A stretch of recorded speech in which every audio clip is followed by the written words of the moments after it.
如果这个世界对你从未温柔过，你还愿意对它温柔吗？当生活变得荒谬，你是选择继续适应，还是在崩溃中重建意义？小丑的笑是绝望的回声，也是对存在的反抗。欢迎来到心灵有数。大家好，我是塔罗研究员魏啊，坐在我旁边的就是大家熟悉的心理咨询师老徐，来跟大家打个招呼。大家好，我是心理师老徐。老徐啊，最近无聊没事我经常刷那种短视频啊，就发现啊，就是现在脱口秀的节目好像又开始风靡起来了。对，就各种小剧场，还有很多的那些综艺节目。对，就看多了就感觉好像就是好的优秀的脱口秀演员啊越来越少了。是，就大多都是那种尬聊。对，而且有意思的就是啊，他就算是尬聊，下面还是会有人配合的去大笑。有很多是带节奏的。就可能是拖。对。这就让我突然联想到之前看过的一部电影，就是叫小丑啊。小丑啊，对。主角啊，那个叫亚瑟啊，他就是猎到耳根的典型的那种假笑，就让我记忆犹新，就和这个很像，是吧？就他的那种狂笑的片段，就会不由自主的在我脑海里，就是不断的循环播放。就可能啊，这边咱们有一些观众并没有看过这部电影，我在这里简单的去介绍一下。就这部电影的主角的名字就叫亚瑟。亚瑟是一个穷困潦倒的一个喜剧演员，就靠扮演小丑来谋生。同时呢，他患有一种病，他就是无法控制自己狂笑的这种怪病，就是他经常被路人殴打，被同事陷害，对吧？心理辅导也被砍，然后偶像在节目上也嘲笑他，反正就是社会一次一次的把他按在地上摩擦。就当他得知自己是个被领养的孤儿，而且长期被养母虐待之后呢，他就彻底崩溃了。就当他体会了第一次杀人之后，他反而觉得自己是活着的。就随着时间长了，他暴力不断的升级，就他化妆成了小丑，在楼梯上癫狂的起舞，就这成为了最后底层暴动的一个精神符号了。就最后他在精神病院狂笑，没人知道他是真的疯，还是终于找到了他所谓的自由。是这个电影好像是2019年上映的，对吧？对。魏老师啊，你看了这部电影之后，你有什么触动没有？总结一句话来说吧，就是这部电影感觉是一个被社会疯狂蹂躏的一个精神病患者，从他懦弱可怜的笑话艺人一步一步去堕落成癫狂冷血的一个犯罪的偶像。所以这怎么说呢？它不像是一部传统的那种超级英雄的电影，对，就反而是一个反英雄的一个堕落史，就让我们感受到一个由社会霸凌，对吧？然后精神病、童年创伤，这三大事物影响而诞生的这样一个怪物。就那段楼梯上非常魔性的舞蹈，就是他人格蜕变的一个特别的象征。其实这个电影它最初上映的时候，确实在全世界的范围内都掀起了一股讨论的热潮，甚至到2019年到今年为止，已经5-6年了吧，对吧？还热度不减啊。是的。那我们今天其实主要还是想从一个心理学的角度，跟大家聊几个不同的镜头做一些讨论。那魏老师，你记不记得电影开场的第一个镜头是什么呀？就是那个主角亚瑟，他坐在那个化妆镜前面去化那个小丑妆，然后他突然用2根手指强行把自己的嘴角给扯开，挤出一个非常诡异的笑容。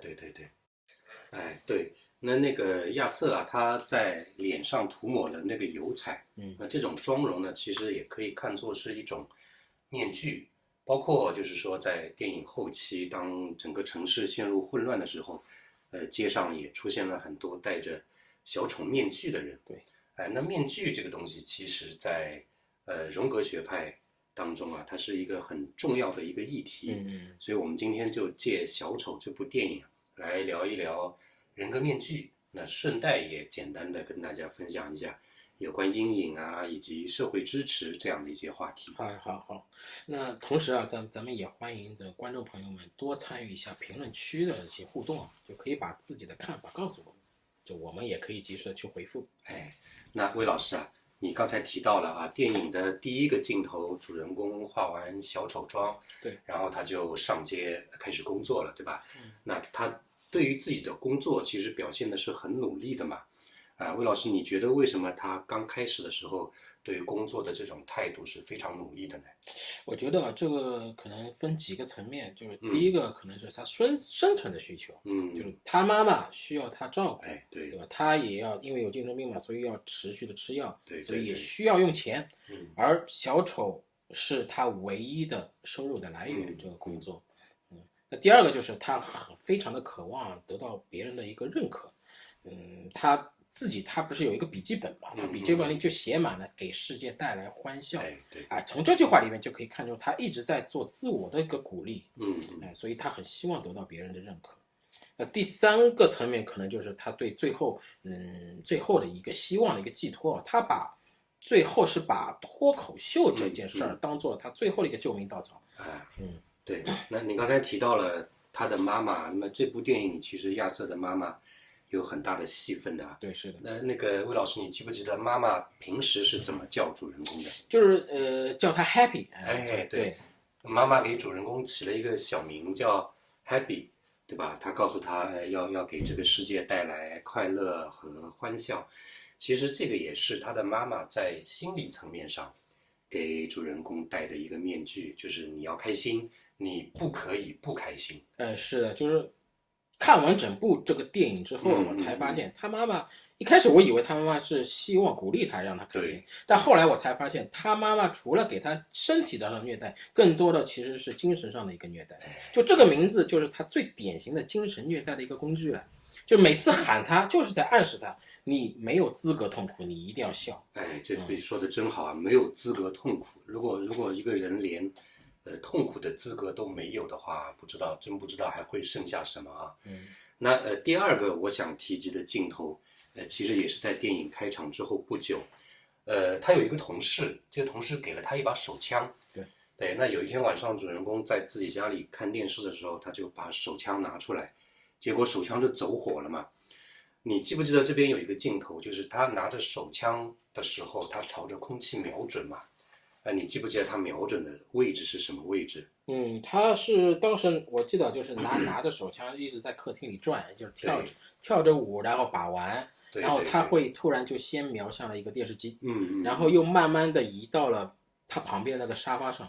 对，那其实电影后期有过一个镜头，主人公跟他的妈妈一起坐在沙发上看电视，所以其实那个位置是他妈妈惯常坐的位置，他用枪指着他嘛，所以其实他在潜意识里面，他是想要反抗自己的妈妈的嘛，只不过他的意识层面告诉他，我要孝顺妈妈，我要听妈妈的话，但是他的潜意识里面其实是非常痛苦的嘛。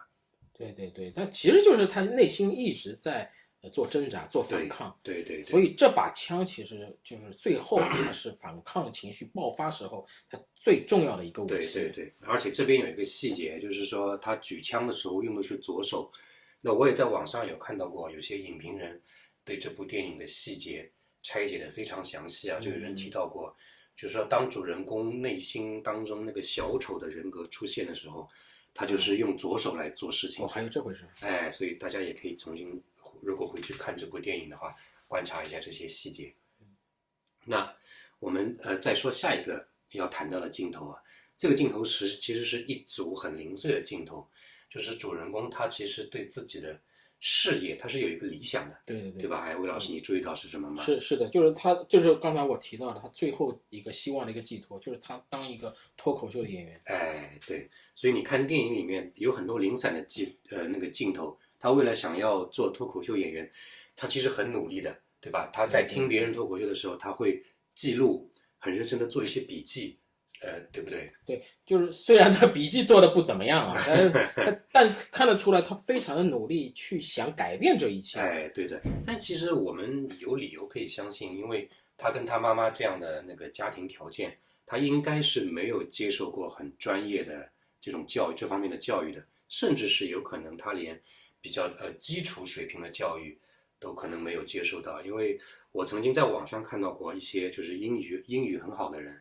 他们曾经指出来过，说主人公写的那个笔记里面，出现过很多英语的拼写的错误。还有这回事啊？那是导演故意对吧？对。所以说这个怎么说呢？就是一个人小时候的成长环境啊，他自己没办法决定的。对。但是这些先天条件会直接导致他无法和其他人是一样的。对。就他所以悲惨的人生也是因为这些环境所开始的。对，所以整个这一组镜头其实还是不那么隐晦的提到了亚瑟的一个事业的状况。那下一个镜头呢，就有关感情了啊。因为主人公他有一个很漂亮的黑人的女邻居，对，是一个单亲妈妈，对不对？她回家的时候在电梯里第一次跟他们母女相遇，然后后期还会上去搭话，甚至她后来还去跟踪这个单亲妈妈。魏老师，你觉得这组镜头是要表达什么呢？这个就是因为前面咱们提到了一个和母亲那就是亲情，对，自己的工作、自己的小丑事业，那就是事业。对，那剩下的只有对爱情上面的追求。对，所以我们把这些镜头放在一起，我们来梳理一下，你看是不是很像我们每一个人？化小丑妆，首先化小丑妆那就是努力工作，对吧？然后要照顾家里面年迈病重的母亲。还要控制自己的病情，对不对？然后他还向往美好的爱情，还向往一份自己的事业，对吧？这个其实还是挺难的。确实是这样，就是我们每个人，也不是说小丑他本身了，就是我们每个人从出生开始，对，就无时无刻不在触摸这个世界，是，对吧？然后我们每个人都想让这个世界能够承认我们的存在，对，亲情、友情。爱情，对吧？学业、事业，还有生活，对各个方面，我们都力争有一那种幸福感。但是这种幸福感不仅仅是我们自己给自己的，因为有很多是外界给我们。就比如说我们小时候不懂事，我们为什么要努力读书呢？我们其实是为了一方面得到老师和父母的赞许，对，然后长大以后的努力读书，就是为了得到一个更好的事业。是。我们不断的在这个过程中去包装自己，让企业啊。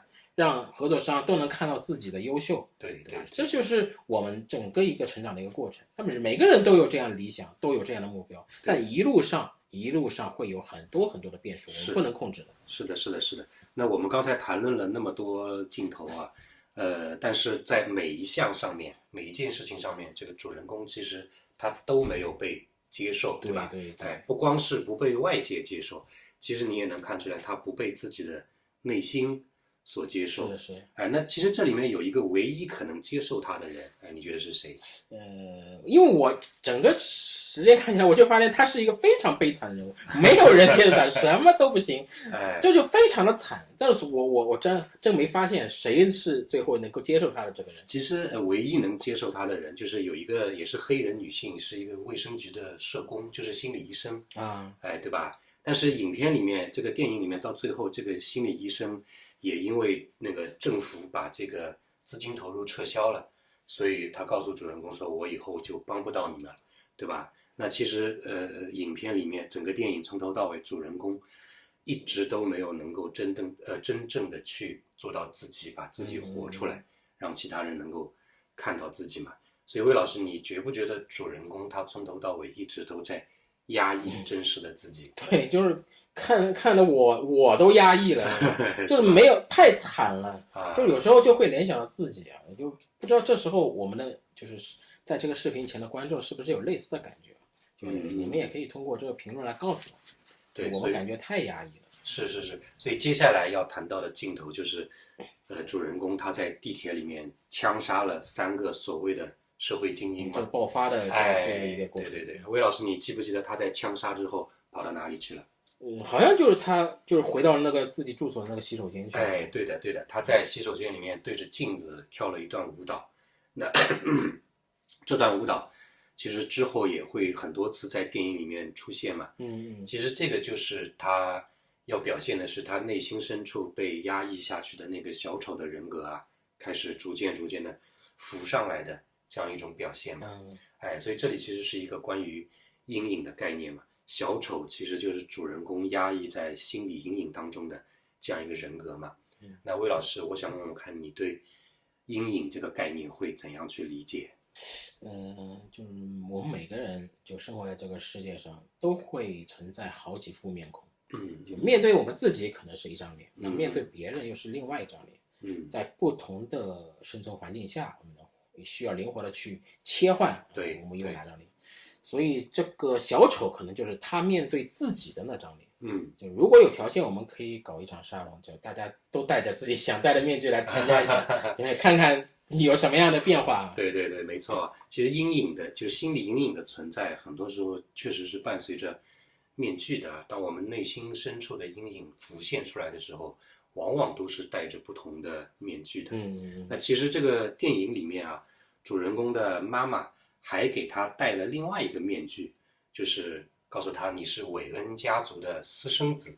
对对，当时看到这段的时候，我都觉得我一开始我甚至都信了，你知道吧？对吧？对吧？所以他后来去了韦恩庄园，对吧？然后隔着那个大门见到了当时还是孩子的布鲁斯·韦恩，就是后来的蝙蝠侠嘛，对吧？那这里其实有一个镜头是很多影视剧跟文艺作品里面经常会被运用到的手法，叫做镜中人。魏老师，你对这个镜中人有什么看法？镜中人就是怎么说呢？就是比如说我面对镜子，对吧？就特意制造成一种对立的感觉，就表现出双重的性格，或者一个是虚幻的，一个是现实的，这个之间的一个对抗。对对对，那其实电影里面是隔着这个韦恩庄园的铁门，两头，一头是站着小韦恩，一头是站着主人公亚瑟。那其实类似于这样的镜头，往往都是想要向观众传达这样一个信息，就是站在对立面的两个人其实是同一个人。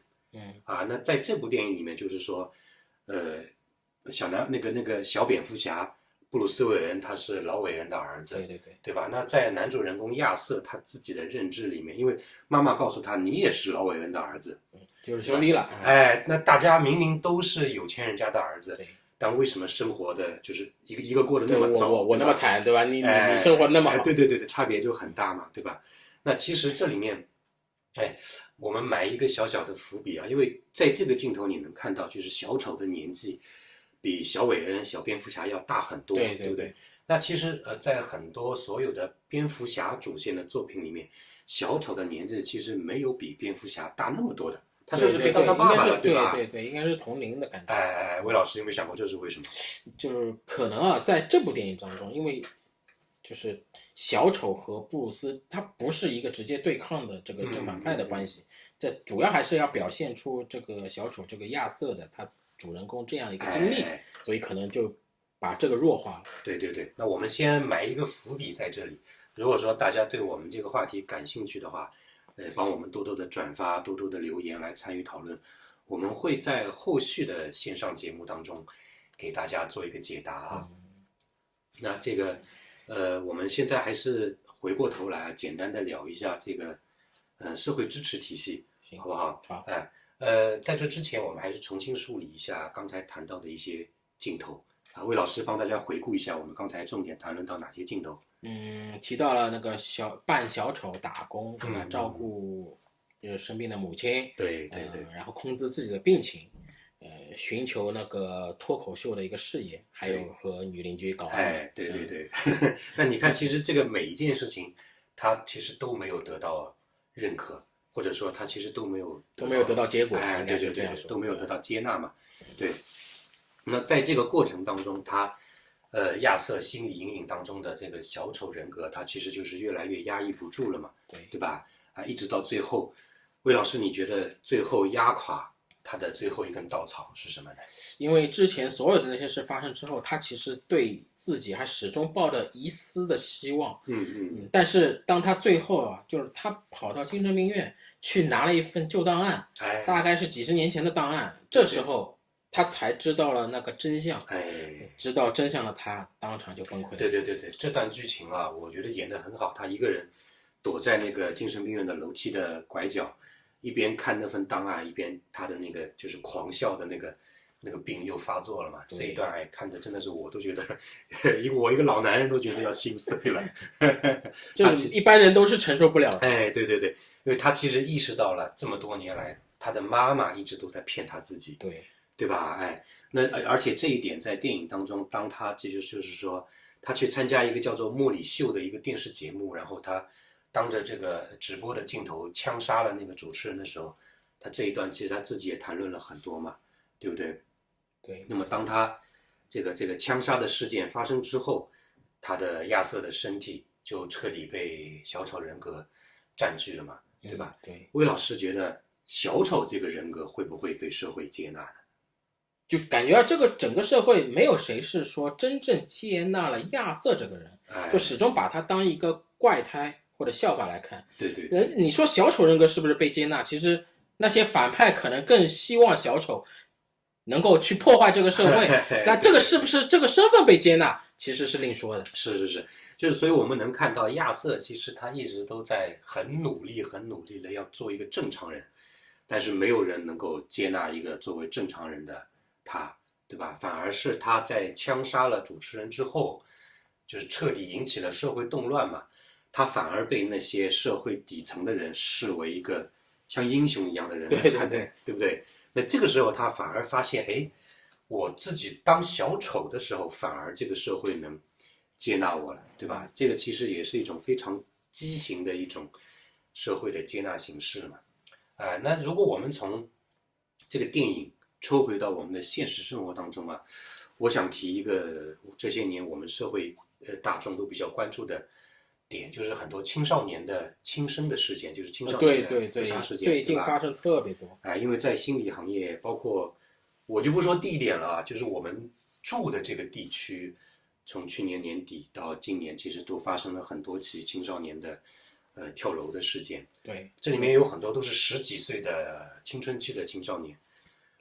值得庆幸的是，我们社会上面有越来越多头脑清醒的人发现，其实不是孩子有问题，是孩子周围的支撑环境出了问题。对，那我遇到过最典型的一个，也不是一个案例了，其实是一些案例都是这样子，就是10几岁的孩子，很多孩子在学校里面他的学习成绩不是很理想啊。这个其实很正常，有的人学习成绩好，有的人学习成绩就是不好嘛，对不对？